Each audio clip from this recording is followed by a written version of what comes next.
வணக்கம். இன்னைக்கு நாம பார்க்க போற கதை நம்பிக்கையே இல்லாத ஒரு நேரத்துல உருவான ஒரு பிரம்மாண்டமான கூட்டணிய பத்தி தான்.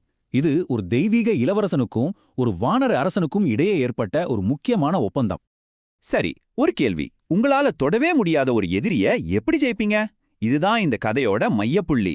இந்த ஒரு கேள்விக்கு பதில் தேடும்போது தான் வரமாற்றம் மாத்துன ஒரு பெரிய கூட்டணி உருவாகுது. வாங்க கதைக்குள்ள போகலாம். நம்ம ரெண்டு ஹீரோக்களும் அவங்க வாழ்க்கையில ரொம்பவே கஷ்டமான ஒரு கட்டத்துல இருக்காங்க. அவங்களோட இந்த இக்கட்டான சூழ்நிலை தான் ஒரு சக்தி வாய்ந்த கூட்டணிக்கு அடித்தளமா அமைய போகுது. இங்க பாருங்களேன், ராமர் சுக்ரீவன் ரெண்டு பேரோட நிலைமையும் கிட்டத்தட்ட ஒண்ணுதான். ரெண்டு பேருமே நாட்டை விட்டு துரத்தப்பட்டவங்க. ரெண்டு பேருமே தங்களுக்கு ரொம்ப முக்கியமானவங்கள இழந்தவங்க. ராமருக்கு தன் மனைவியை கடத்திய ராவணனை ஜெயிக்க ஒரு பெரிய படை தேவைப்பட்டுச்சு. இன்னொரு பக்கம் சுக்ரீவன், அவர் ஒரு வானர அரசன். தன்னோட அண்ணன் வாலிகிட்ட இருந்து ராஜ்யத்தை மீட்க சுக்ரீவனுக்கு ஒரு மாபெரும் வீரன் தேவைப்பட்டான். அவங்களோட இந்த பொதுவான துயரம் தான் அவங்கள சிறந்த கூட்டாளிகளா மாத்துச்சு. அந்த மாதிரி ஒரு மனசு உடைஞ்சு போன நேரத்துல தான் சுக்ரீவன் தன் முழு கதையையும் ராமர்கிட்ட சொல்றான். அந்த நம்பிக்கைக்கு பதிலா ராமர் ஒரு சத்தியம் பண்றாரு. அதுதான் அவங்க ஒப்பந்தத்தோட முதல் பாகம். ராமர் சுக்ரீவனோட எதிரியான அவனோட சொந்த அண்ணனான வாலிய வதம் செய்யறன்னு வாக்கு கொடுக்கறார். ஆனா இங்க ஒரு சின்ன சிக்கல். சுக்ரீவனுக்கு ஒரு சந்தேகம். யார் இவரு? இவரால உண்மையிலேயே வாலியை ஜெயிக்க முடியுமான்னு யோசிக்கிறான். ஏன்னா வாலி சாதாரண ஆள் கிடையாதுங்க. அவனுக்கு ஒரு வர இருந்துச்சு. யார் அவன் கூட சண்டை போட்டாலும் அவங்க பலத்துல பாதி வாலிக்கு போயிடும். அதனால நேருக்கு நேர் சண்டையில அவனை ஜெயிக்கிறது நடக்காத காரியம். சுக்ரீவனுக்கு ஒரு ஆதாரம் தேவைப்பட்டது. அதே கேள்விதான் சுக்ரீவன் மனசுலயும் ஓடிட்டே இருந்துச்சு. இவ்ளோ சக்தி வாய்ந்த வாலிய நாட்டை விட்டு வந்த அந்த இளவரசரால ஜெயிக்க முடியுமா? சும்மா நம்ப முடியாது. நேரடியாவே சோதிச்சு பாத்திரலான்னு சுக்ரீவன் முடிவு பண்றான். இது ஒரு மாபெரும் சக்தி வெளிப்பாட்டுக்கு வழிவகுக்குது. அதனால முதல் சோதனையா சுக்ரீவன் ஒரு பிரம்மாண்டமான எலும்பு கூட்ட காட்டுறான். அது துந்துபுன்னு ஒரு அரக்கனோடது. பாக்குறதுக்கே ஒரு சின்ன மலை மாதிரி இருந்துச்சு. அதை நகர்த்துறது கூட முடியாதுன்னு அவன் நினைச்சான். ஆனா ராமர் என்ன செஞ்சார் தெரியுமா? சும்மா ஒரு சின்ன புன்னகையோட தன் கால் பெருவிரலால அந்த எலும்பு கூட்ட ஒரே ஒரு உதவிட்டாரு. அது எவ்வளவு தூரம் போச்சு தெரியுமா?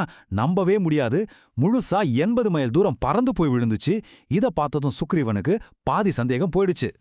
ஆனாலும் சுக்ரீவனுக்கு இன்னும் முழுசா நம்பிக்கை வரல. சரி, அடுத்த சோதனை. இது நிஜமாவே மனித சக்தியால செய்ய முடியாத ஒரு விஷயம். ராமர் தன்னோட வில்ல எடுத்து ஒரே ஒரு அம்ப விடுறார். அந்த அம்பு என்னெல்லாம் பண்ணுச்சின்னு கேளுங்க. முதல்ல வரிசையா நின்றுட்டு இருந்த 7 பெரிய பனமரத்தையும் தொலைச்சிட்டு போச்சு. அதோட நிக்கல. அதுக்கு பின்னால இருந்து ஒரு மலையும் பிளந்துச்சு. அங்கேயும் நிக்காம பாதாள உலகம் வரைக்கும் ஊடுருவி போயிட்டு கடைசியா விட்ட இடத்துக்கே, அதாவது ராமரோட அம்பரா தூணிக்கே திரும்பி வந்துச்சு. இப்போ சுக்ரீவனோட எல்லா சந்தேகமும் காத்துல பறந்து போச்சு. சரி, இப்போ ராமர் தன்னோட வாக்குறுதியை காப்பாத்த வேண்டிய நேரம். அந்த கூட்டணி இப்போ களத்துல இறங்க போகுது. ராமரோட பலத்துல முழு நம்பிக்கை வந்ததும் சுக்ரீவன் இனி பயந்து ஓடுறவன் இல்ல. தன்னோட ராஜ்யத்தை மீட்க வந்த ஒரு ராஜா. நேரா கிட்கிந்தைக்கு போய் வாலிய சண்டைக்கு கூப்பிட்டு கர்ஜிக்கிறான். இப்போ களம் ரெடி. ஒரு பக்கம் வாலி தன்னோட சொந்த பலத்தை மட்டும் நம்பி நிக்கிறான். இன்னொரு பக்கம் சுக்ரீவன்.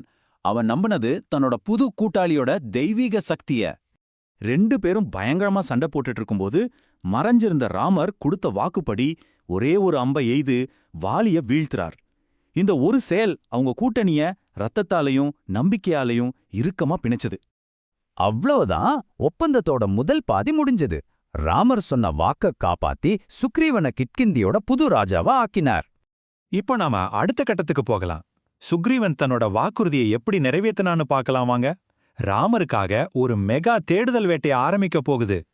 ராஜாவா பதவி ஏற்ற அடுத்த நிமிஷமே சுக்ரீவன் வேலைய ஆரம்பிச்சுட்டான். ஒரு செகண்ட் கூட வீணாக்கல. உலகம் முழுக்க இருந்த தன்னோட எல்லா வானரப்படைகளையும் வரவழைச்சான். அவங்கள பெரிய பெரிய டீமா பிரிச்சு 4 திசைக்கும் அனுப்புனான். அவங்க எல்லாருக்கும் ஒரே ஒரு மிஷன் தான். சீதையை எங்க இருந்தாலும் கண்டுபிடிச்சு ஆகணும். இந்த தேடுதல் வேட்டையோட ஹீரோன்னு சொன்னா அது ஒருத்தரா தான் இருக்க முடியும். நம்ம மாவீரன் ஹனுமான், வாயுவோட புதல்வர். நினைச்சா உருவத்தை மாத்திக்க முடியும், மலையே தூக்க முடியும், காத்தோட வேகத்துல பறக்க முடியும். அதனாலதான் இந்த ரொம்ப ரொம்ப கஷ்டமான வேலைக்கு அவரை தேர்ந்தெடுத்தாங்க. அவரோட காவிய பயணம் இப்போ ஆரம்பமாகுது. சம்பாதின்னு ஒரு பெரிய கழுகு கொடுத்த தகவலை வச்சு ஹனுமான் தெற்கு திசையை நோக்கி கிளம்புறார். மத்தவங்களுக்கு அது தாண்ட முடியாத ஒரு பெரிய சமுத்திரம்.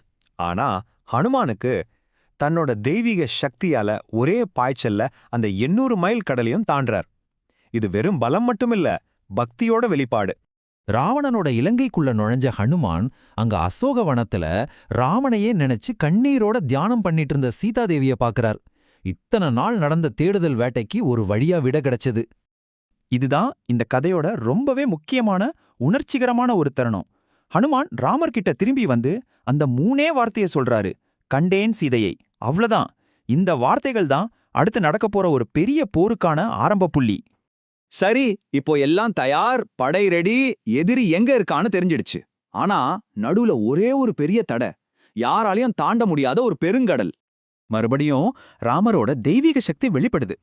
ஆரோட கோபத்துக்கு பயந்த சமுத்திரராஜனே நேர்ல வந்து நலன்கிற வானரனோட உதவியோட கடல்ல ஒரு பாலம் கட்டலான்னு ஒரு ஐடியா கொடுக்கறார். சொன்ன மாதிரியே அந்த வானரப்படை ஒரு பிரம்மாண்டமான பாலத்தையே கட்டுது. இப்போ எதிரியோட கோட்டைக்கு போறதுக்கான வழி திறந்துருச்சு. யோசிச்சு பாருங்க, ஒரு பக்கம் வானரங்களோட ஒரு பெரிய படை, கடலுக்கு மேல ஒரு பாலம், எதிர்த்தாப்புல அரக்கர்களோட ஒரு நகரம். இதுக்கப்புறம் என்ன நடந்திருக்கும்? இந்த நம்ப முடியாத சூழ்நிலையோட முடிவு என்னவா இருக்கும்னு நீங்களே யோசிச்சு பாருங்க.